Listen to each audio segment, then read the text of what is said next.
Ladies and gentlemen, good afternoon. It is my hope and prayer that this video is going to find you guys in good health. President Uhuru Kenyatta and Raila Odinga today chaired the first Azimio Council meeting at KICC in Nairobi.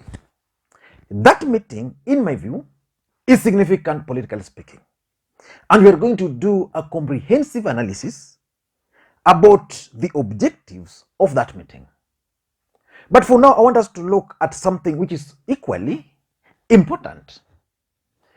Radio Africa released their opinion polls earlier today. And in that opinion poll, William Samoei Arap Ruto is leading with 45.5%, followed by Raila Odinga at 41.3%. If you look at that opinion poll critically, then you will notice that Raila Odinga's figures reduced with a huge margin from their previous results. In their last results, Raila Odinga had 47.4%. That's close to 6.1% reduction. And William Ruto had 43.4%, which is slightly a gain of around 2%. So in this video, I want us to try and figure out why Raila Odinga's figures reduced, or whether it's a reduction or it's an improvement. Because if you look at their figures in July last year, William Ruto actually had 42%, 42.7%, while Raila Odinga had 14%. That is July. So when Raila Odinga's figures rose to 47%, it was expected that it was going to continue that momentum. But these figures have now reduced. Why do you think those figures reduced? Before we get into all those details, why the figures reduced, I want you guys to take a second or two, especially those who are watching this channel for the first time, and click that subscribe button so that next time we produce a video like this, YouTube will automatically notify you. And to the subscribers, I want to continue. Thank you guys for your continued support, because with that support, this channel cannot be where it is. And to the subscribers, please give this particular video a thumbs up. You know how we normally do it. You can share the video, and the best is for you guys to just drop your comments. Now, why do you think Raila Odinga's figures reduced? That's the question. And why do you think Raila Odinga figures in the last opinion poll increased? I did a comprehensive analysis on that, and I pointed out that Raila Odinga's figures at that time increased because of his sustained campaigns. During that period, Raila Odinga had started moving with Azimio La Umoja meetings across the country, which culminated into his being appointed as the Azimio presidential candidate. You remember those meetings? Also, Uhuru Kenyatta had endorsed Raila Odinga, and most people started joining him. And it was clear that Raila Odinga was headed for a major victory, first round win. But these figures have now reduced. Why do you think they've been reduced? They have reduced. Number one, in my view, why they have reduced can be attributed to reduced public engagements. The truth of the matter is that Raila Odinga's political activities across the country have reduced in a very big way. And Kenyans are wondering what's really happening. And your guess is as good as mine. The truth of the matter is that Raila Odinga is being sabotaged internally. And that's why his activities, public activities, reduced. Even President Uhuru Kenyatta's public engagement reduced. Remember, during that period, when his figures rose, Uhuru Kenyatta had publicly endorsed him.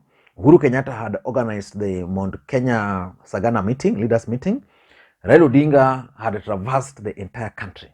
If you compare that period to this period, you can clearly tell that Raila Odinga's public engagement across the country has reduced in a very big way. So because of the reduction in public engagement, it goes without saying that if people were to be asked, then definitely his figures had to go down. So for me, Raila Odinga must now start hitting the road running.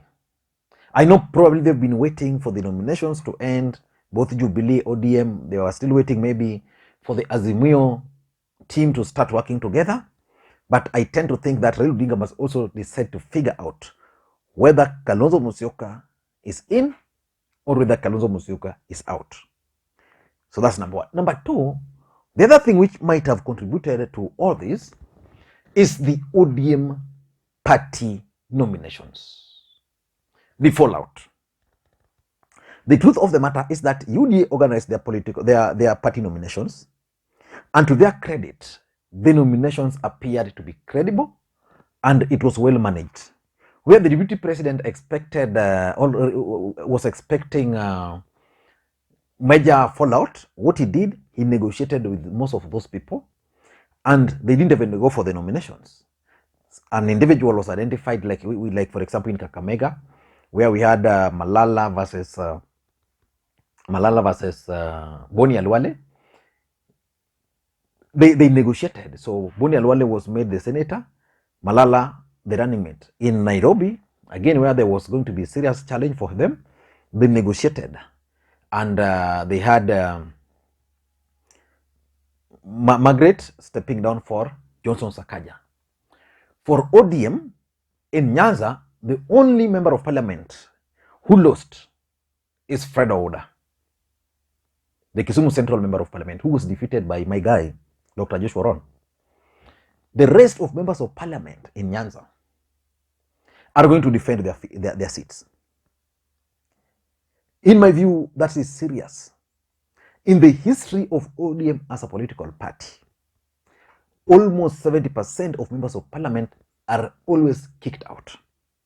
I remember in the last election, my friend Ken Obura, Agostino Neto, Silvanus Osele, several others lost. When those teams were coming up, they also defeated some other individuals previously. So that has always been the trend. But in these ODM nominations, only one. So which means there's a strong feeling, it's not confined to Nyanza alone. Even at the coastal region, majority of ODM candidates have been issued with ODM tickets. So basically, there's a major fallout. Most voters had expected to send some of these guys out. Remember, the MCs have been sent out. In Kisumu, for example, 90% of MCs went. In Homa Bay, the same. In Migori, I think almost 95% of MCs were sent home. So you can't tell me that the local voters are not happy with the MCs, but they are happy with the MPs. It can't happen. So the way ODM nominations were conducted is not pleasing to the voters. The voters down here are not happy. And therefore, when people are asked, they'll definitely say that, I mean, they are very bitter. Like in Homa Bay, there's a lot of bitterness. In Siaya, already there's a lot of bitterness because the nominations were not handled in a better way. So because of that, the rating is going down. So it will take a lot of effort by Raila Odinga to go back to the people and probably tell the people not to vote for 6 please. Or he will have to go, because he needs the numbers in parliament in his party, he will have to go there and campaign for himself and his candidates. And what people are saying, that for them, they're going to vote for whoever they want. But Raila Odinga will have his vote. But right now, most of them are very bitter. The ODM nominations is a big headache for the presidential candidate called Raila Odinga. And it's not only confined to ODM. I was reading that even in Wiper, Kiema Kilonzo, who had campaigned for the gubernatorial seat in Kitui, was shortchanged. Kalonzo just woke up and issued the ticket to Malobe.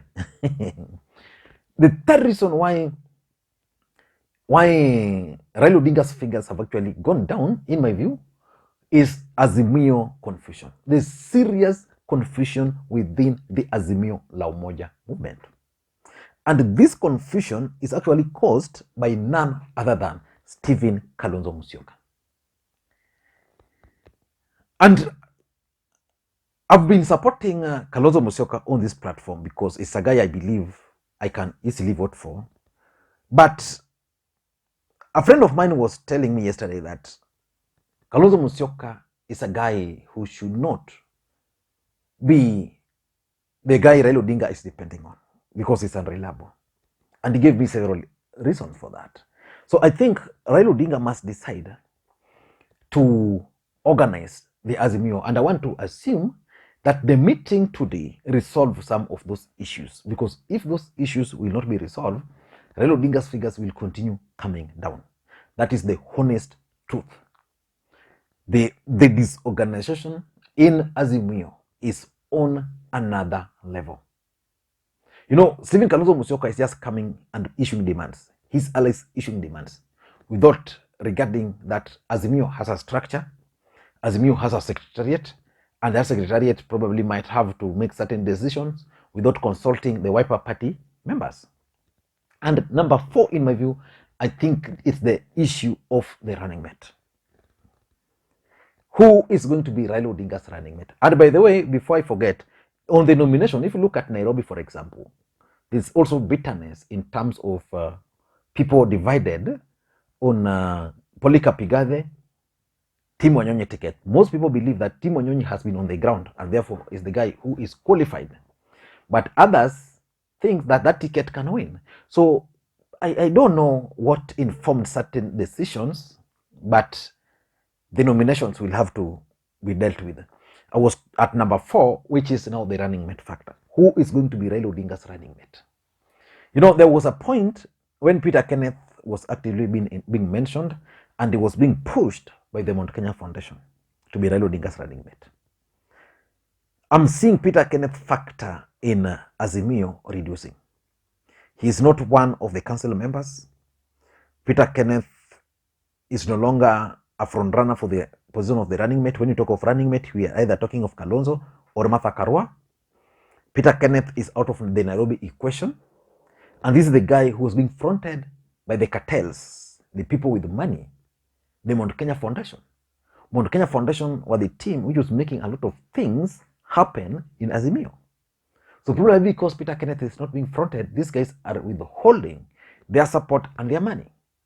And the effect can actually be reflected on Raila Odinga's rating as per the latest opinion polls.